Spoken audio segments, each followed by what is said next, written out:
بسم اللہ الرحمن الرحیم۔ ارطغرل ڈرامہ کے حوالے سے ہماری بات چل رہی ہے۔ ہم اس کے اندر دیکھتے ہیں کہ جہاں بہت زیادہ گہری دوستی ہے، اس پہ بات ہوئی ہے، ارطغرل اور اس کے ساتھی بام سے ہیں اور نور گل ہیں اور باقی اس کے دوست ہیں، عبدالرحمان ہیں، باقی بھی دوست ہیں، جہاں ان کی بہت زیادہ گہری دوستی ہے، وہاں یہ معاملہ بھی ہم دیکھتے ہیں کہ کبھی کبھی ان میں سے کوئی بہت زیادہ تلخ بھی ہو جاتا ہے اور بہت زیادہ سختی کی بات بھی ایک دوسرے کے بارے میں کرتے ہیں، لیکن ہم یہ دیکھتے ہیں کہ ان کی وہ تلخی وہ بڑھ نہیں پاتی، اور اگر ایک تلخ ہوتا ہے تو دوسرا تلخ نہیں ہوتا، وہ اس کی بات کو سنتا ہے اور نظر انداز کر دیتا ہے، اس کو معاف کر دیتا ہے، یا کبھی ضرورت ہوتی ہے تو پھر اس کی وضاحت کر دیتا ہے۔ اس کے مقابلے میں ہم اپنی زندگی کے اندر دیکھتے ہیں کہ ہم تو چھوٹی چھوٹی باتوں کو لے کر ان باتوں کا بتنگڑ بنتا ہے اور پھر وہ بہت بڑے بڑے جھگڑوں کی صورت اختیار کر لیتے ہیں۔ وہاں یہ بات کیوں ہے؟ ارطغرل کے دوستوں کے درمیان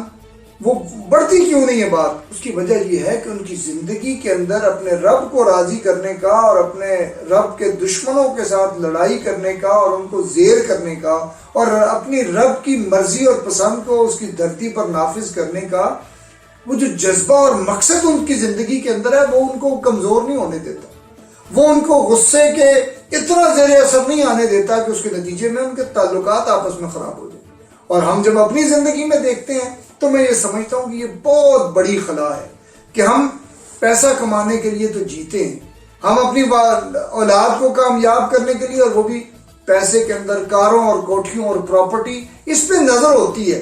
اور آپ جانتے ہیں یہ نظر انسان کو خود نمائی کی طرف لے کے جاتی ہے۔ یہ جو نظر ہے یہ انسان کو خود غرضی یعنی سیلفشنس کی طرف لے کے جاتی ہے، اور وہ پھر کسی کی بات کو برداشت نہیں کرتا۔ چھوٹی چھوٹی بات ہوتی ہے اور انسان کا دل کرتا ہے اور وہ آگے سے بڑھ کے زیادہ جواب دیتا ہے۔ ایک ہلکی سی بات ہوتی ہے، دوسرا بہت بھاری بات اس کے مقابلے میں کرتا ہے، اور نتیجہ کیا ہوتا ہے کہ ہم پھر اپنے تعلقات کا ذرا خیال نہیں کرتے۔ ہم چھوٹی چھوٹی چیزوں کی خاطر انسانوں کے تعلقات کو، آپس کے تعلق کو ختم کر دیں اور برباد کر دینے، اور ساری زندگی کے لیے ایک دوسرے کا منہ پھر نہیں لگ سکتے، یہ کیفیت ہو جاتی ہے۔ اور میں جب ارطغرل کے